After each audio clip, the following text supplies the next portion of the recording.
मेरे प्यारे बच्चों, कैसे हो? ठीक हो? हम अपना केमिस्ट्री की 2 क्लास कर चुके हैं। आज हम केमिस्ट्री की तीसरी क्लास करेंगे और सभी बच्चे हमारी इन वीडियो को दूर दूर तक शेयर करो। हर एक बच्चे तक इन वीडियो का लिंक पहुंचना चाहिए। हर एक बच्चे को अपनी शिक्षा लेने का अधिकार है और वो ज्ञान अपना अर्जित कर सके। हर एक बच्चे तक इन वीडियो को हर एक बच्चा शेयर करे, हर एक बच्चा नौकरी की तैयारी कर सके। आज हम केमिस्ट्री की तीसरी क्लास करेंगे। 2 क्लास कर चुके हैं। पहली 2 क्लास में हम मैटर के बारे में पढ़ चुके हैं। पहले हम मैटर की डेफिनेशन पढ़ चुके हैं, फिर मैटर की क्लासिफिकेशन कर चुके हैं। क्लासिफिकेशन में हमने दो चीज़ में पढ़ा था मैटर को। एक तो हमने पढ़ा था मैटर में फिजिकल प्रॉपर्टी, एक केमिकली प्रॉपर्टी। फिजिकल प्रॉपर्टी में हमने 5 टाइप में पढ़ा था। हमने 5 टाइप में कौन कौन सा? एक तो सॉलिड पढ़ा था, एक लिक्विड पढ़ा था, एक गैस पढ़ा था, एक प्लाज्मा पढ़ा था और एक बोस आइंस्टीन कंडेंसेशन पढ़ा था। फिर हमने केमिकली प्रॉपर्टी में भी हमने मेटल को 2 पार्ट में डिवाइड कर लिया था। एक तो हमारे पास क्या था? प्योर स्टेट था। एक हमारे पास क्या था? मिक्सचर। क्या था? मिक्सचर। मिक्सचर के बारे में हम पहले मिक्सचर की 2 है, उन 2 टाइप को पढ़ लेंगे हम। फिर उसके बाद प्योर स्टेट के बारे में पढ़ेंगे। पहले मिक्सचर है।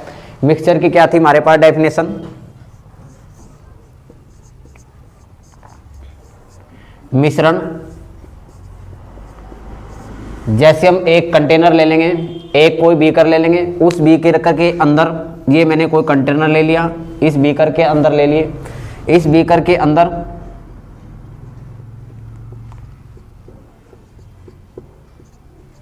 ये पार्टिकल है।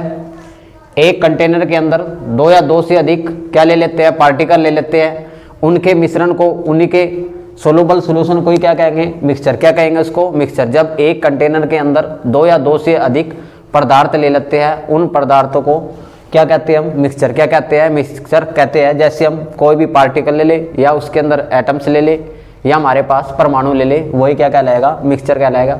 मिक्सचर हमारे पास 2 टाइप का होगा, एक तो होमोजीनियस, एक हेट्रोजीनियस। तो मिक्सचर को हम कितने पार्ट में पढ़ लेंगे? 2 टाइप में पढ़ेंगे, एक तो होमोजीनियस, एक हेट्रोजीनियस। होमोजीनियस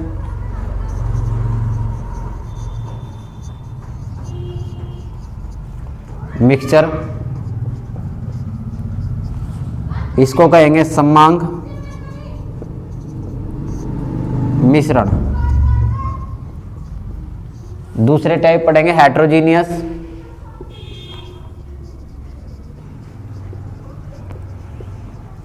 मिक्सचर, इसको कहेंगे विषमांग मिश्रण।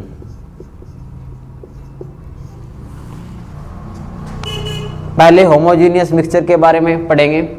जैसे मैंने एक कंटेनर ले लिया, इस कंटेनर के अंदर 2 या 2 से अधिक ज़्यादा पदार्थ लेंगे।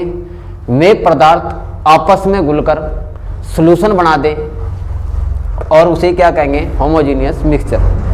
क्या कहेंगे उसी को? Homogeneous mixture. जब 2 या 2 से अधिक ज़्यादा पदार्थ लेंगे, वे पदार्थ आपस में घुलनशील होकर क्या आपस में घुलकर सॉल्यूशन बना दे, उसी को कहते हैं होमोजीनियस मिक्सचर। क्या कहेंगे उसी को? Homogeneous mixture. जैसे हमने वाटर ले लिया, इसी में ही वाटर के अंदर हमने शुगर को कहेंगे चीनी। चीनी डिजोल्व कर लेंगे, दोनों आपस में घुलकर सॉल्यूशन बना देगी। क्या मिला देंगे? दोनों घुलकर आपस में सॉल्यूशन बना देंगे, उसी को ही कह देंगे होमोजीनियस मिक्सचर। क्या बनेगी इसकी डेफिनेशन? एक कंटेनर के अंदर 2 या 2 से अधिक पदार्थ मिलकर आपस में घुलकर सॉल्यूशन बना दे, उसी को क्या कहते हैं? Homogeneous mixture. क्या कहेंगे? Homogeneous mixture. इसके लिए एग्जांपल, वाटर के अंदर डिजोल्व कर लेंगे शुगर को और वे दोनों आपस में मिलकर क्या बना देंगे? सॉल्यूशन। क्या बना लेंगे आपस में? Solution. Completely filled dissolve, completely filled dissolve, पूरी तरह क्या हो जाएंगे? डिजोल्व हो जाएंगे आपस में, उसी को कहते हैं होमोजीनियस मिक्सचर। दूसरी डेफिनेशन पढ़ेंगे हम हेट्रोजीनियस। एक कंटेनर के अंदर 2 या 2 से अधिक क्या लेंगे? पदार्थ लेंगे। ये पदार्थ आपस में क्या ना हो? डिजोल्व ना हो और सॉल्यूशन ना बनाए, सॉल्यूशन ना बनाए, उसी को कहते हैं हेट्रोजीनियस मिक्सचर। क्या कहेंगे उसी को? Heterogeneous mixture. कोई भी कंटेनर लेंगे, उस कंटेनर के अंदर 2 या 2 से अधिक पदार्थ मिलकर मिलकर उसका सोल्यूशन न बनाए, कंप्लीटली डिजोल्व न हो, कंप्लीटली डिजोल्व न हो, उसी को कहते हैं हेट्रोजीनियस। जैसे हमने ले लिया कंटेनर के अंदर एक तो वाटर ले लिया, वाटर के अंदर हमने इसमें सोयल मिट्टी को डिजोल्व करा, तो क्या होगा, ये आपस में दोनों एक दूसरे में डिजोल्व नहीं होने की, कंप्लीटली सोल्यूशन नहीं बनने का, कुछ सेकंड के बाद मिट्टी क्या हो जाएगी, पानी में नीचे बैठ जाती है। तो यही क्या होता है, हेट्रोजीनियस मिक्सचर। इसी को क्या कहते हैं, हेट्रोजीनियस मिक्सचर। जब एक कंटेनर के अंदर दो या दो से अधिक पदार्थ लेंगे वे आपस में डिजोल्व न हो, उसी को कहते हैं हेट्रोजीनियस। उसको क्या कहेंगे, हेट्रोजीनियस। क्लासिफिकेशन में हम, जब हमने क्लासिफिकेशन पढ़ी थी कि जो क्लासिफिकेशन है,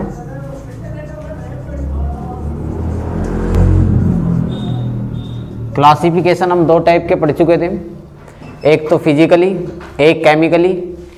केमिकली हम पढ़ रहे थे, केमिकली में हमने इसमें क्या पढ़ लिया, होमोजीनियस और हेट्रोजीनियस पढ़ा था। तो हम केमिकली के बारे में पढ़ेंगे। केमिकली में हमारे पास इसको दो टाइप में डिवाइड करा था हमने, एक तो प्योर स्टेट,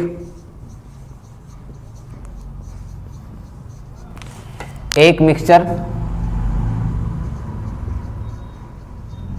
मिक्सचर को हमने दो टाइप में पढ़ लिया, एक तो होमोजीनियस मिक्सचर,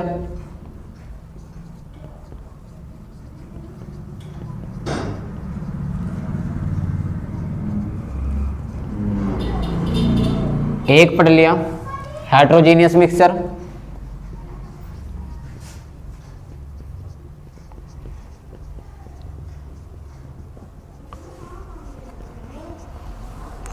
प्योर स्टेट को भी हम दो पार्ट में डिवाइड कर लेंगे।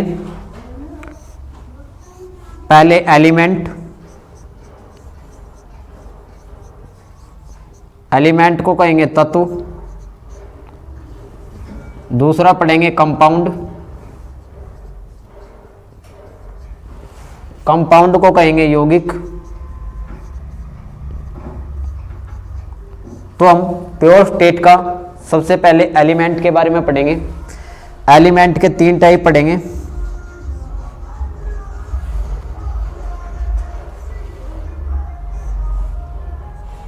पहले पढ़ेंगे इसी में ही मेटल,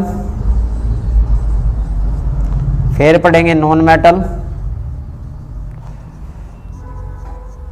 तीसरा पढ़ेंगे मेटलॉइड।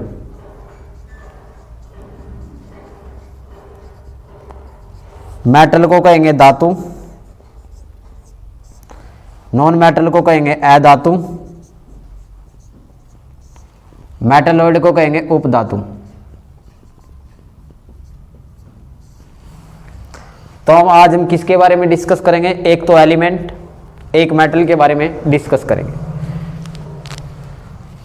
तो हम सबसे पहले एलिमेंट के बारे में पढ़ेंगे, एलिमेंट तत्व के बारे में पढ़ेंगे। एलिमेंट,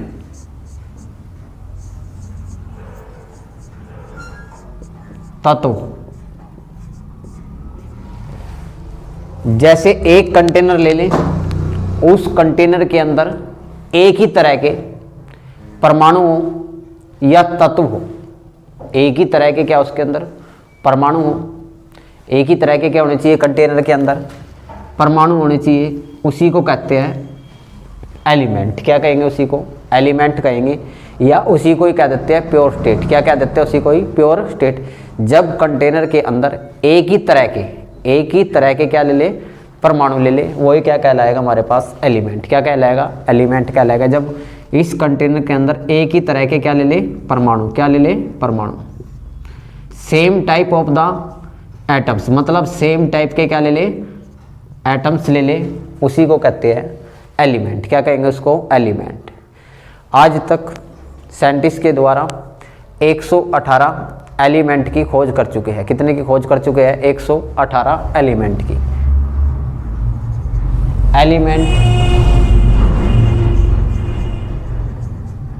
खोजे जा चुके हैं। कितने खोजे जा चुके हैं, 118 एलिमेंट हमारे पास खोजे जा चुके। एग्जाम्पल में इसमें जैसे आयरन, कोबाल्ट, निकल, copper, hydrogen, helium, lithium, sodium, potassium, ये सारे के सारे 118 एलिमेंट होते हैं।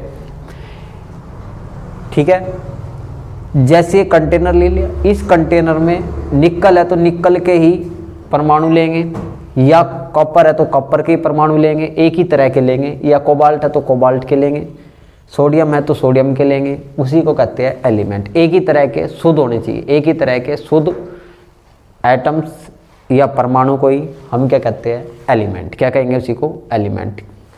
तो इसमें हमें सबसे पहले टाइप पढ़ना है इसी का, मेटल। क्या पढ़ना हमें? मेटल।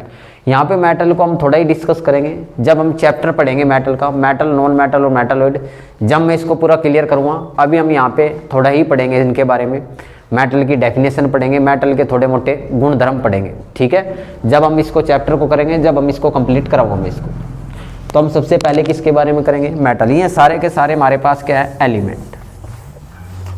सबसे पहले किसके बारे में पढ़ना में? मेटल।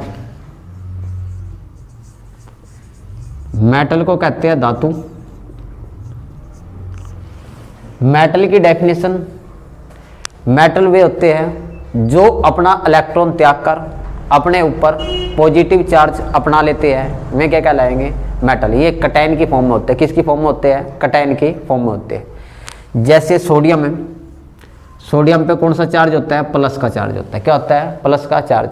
जो अपना इलेक्ट्रॉन दे देता है उस पर हमेशा पॉजिटिव का चार्ज आ जाता है। किसका चार्ज आ जाता है? पॉजिटिव का चार्ज आ जाता है कि इसने अपना इलेक्ट्रॉन त्याग दिया है, इलेक्ट्रॉन त्याग कर अपने ऊपर पॉजिटिव चार्ज अपना लिया है। इसी को ही कहते हैं कटायन। इसी को क्या कहते हैं? कटायन। धनात्मक भी कहते हैं। क्या कहते हैं? धनात्मक। तो मेटल की सबसे पहले डेफिनेशन क्या होगी? जो तत्व अपने इलेक्ट्रॉन त्याग कर अपने इलेक्ट्रॉन त्याग देगा, त्यागने के बाद अपने ऊपर पॉजिटिव चार्ज अपना लेता है, उसी को क्या कहेंगे? मेटल। उसी को क्या कहेंगे? मेटल। इसकी दूसरी डेफिनेशन एक और करेंगे हम। इसकी डेफिनेशन, इसकी दूसरी डेफिनेशन ये होगी, जैसे हमने सोडियम ले लिया, सोडियम का नंबर हमारे पास 11 होता है। प्रोडिक टेबल के अंदर जो सोडियम का नंबर है, सोडियम का नंबर हमारे पास 11 होता है। कितना होता है? सोडियम का नंबर 11 होता है।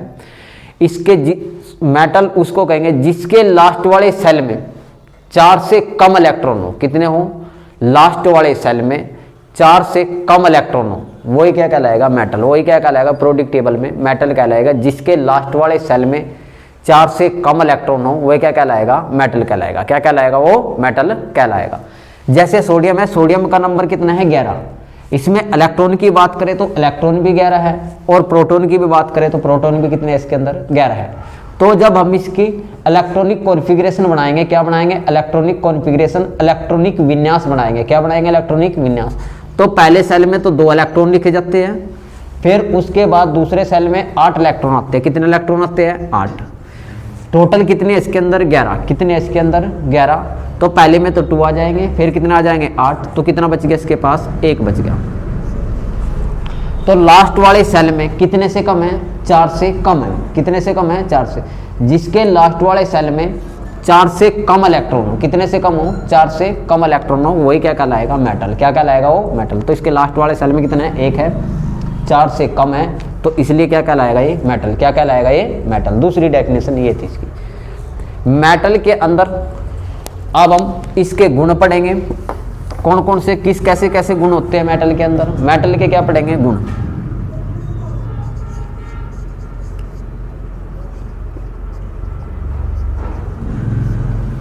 पहला गुण होगा मेटल के अंदर मैलिबिलिटी।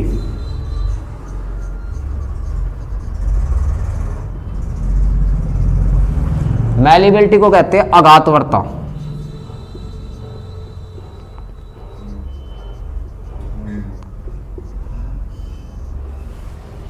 अघातवर्ता वो होती है जब हम किसी मेटल को पीट कर उसकी चादर बनाई जाए। क्या बनाई जाए? उसकी चादर बनाई जाए, उसी को कहते हैं मैलिबिलिटी। उसी को क्या कहते हैं? जो भी हम मेटल लेंगे उस मेटल को पीट कर उसकी क्या बनाई जाए?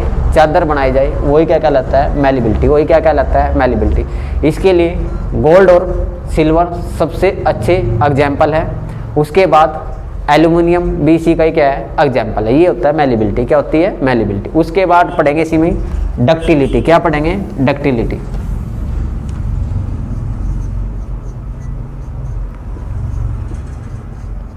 तन्यता, वो मेटल जिसे हम खींचकर लंबी तारें बनाई जा सकती है। क्या बनाई जा सकती है? इनकी लंबी तारें बनाई जा सकती है, उसी को कहते हैं डक्टिलिटी। जिन मेटल को खींचकर लंबी तारें बनाई जा सकती है उसी को कहते हैं डक्टिलिटी। क्या कहते हैं? उसी को डक्टिलिटी कहते हैं। इसी में ही सबसे अच्छा एग्जाम्पल माना जाता है गोल्ड।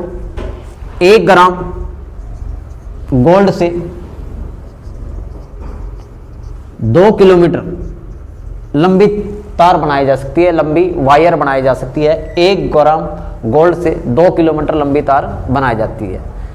ये हमारे पास डक्टिलिटी का ही एग्जाम्पल है। किसका? ये डक्टिलिटी का एग्जाम्पल। इसी में अगला, इसी में इलेक्ट्रिसिटी, जो मेटल है इलेक्ट्रिसिटी के गुड कंडक्टर माने जाते हैं। क्या माने जाते हैं? जो मेटल है इलेक्ट्रिसिटी के क्या माने जाते हैं? गुड कंडक्टर माने जाते हैं। क्या माने जाते हैं? मेटल इलेक्ट्रिसिटी के गुड कंडक्टर। जो मेटल है इलेक्ट्रिसिटी के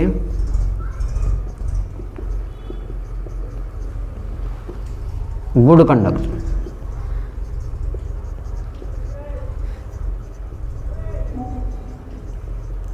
ऊष्मा के है सुचालक माने जाते हैं। मेटल को क्या माना जाता है? ऊष्मा के सुचालक। क्या माने जाते हैं? ऊष्मा के सुचालक माने जाते हैं। अब जो सिल्वर है सबसे बेस्ट हमारे पास इलेक्ट्रिसिटी का गुड कंडक्टर माना जाता है। किसको? Silver is the best conductor of electricity.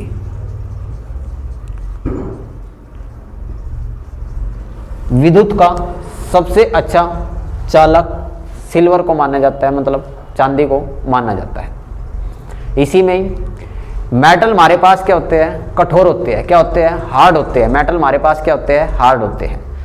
1-2 metal ऐसे हैं जो हार्ड नहीं होते हुए नरम होते हैं, सॉफ्ट होते हैं। क्या होते हैं? सॉफ्ट। एक तो सोडियम, एक पोटेशियम, ये हमारे पास क्या होते हैं? सॉफ्ट होते हैं। ये क्या होते हैं? हमारे पास सॉफ्ट। अनि और मेटल सारे के सारे क्या होते हैं? हमारे पास सारे के सारे कठोर होते हैं। बस इन 2 को छोड़कर, सोडियम और पोटेशियम को छोड़कर, ये हमारे पास क्या होते हैं? सॉफ्ट होते हैं। ये क्या होते हैं? चक्कू से इनको आसानी से काटा जा सकता है। चक्कू से क्या कर सकते हैं? इनको आसानी से काट सकते हैं। आज के लिए हम मेटल पढ़ लिया, कल नॉन मेटल पढ़ेंगे और इसके बारे में मेटलॉइड पढ़ाएंगे। आज के लिए थैंक यू, धन्यवाद। आज सभी इस वीडियो को जितने भी आगे से आगे हर एक बच्चे तक शेयर जरूर करें, हर वीडियो को, हर एक बच्चा इन वीडियो को देख सके। थैंक यू, धन्यवाद।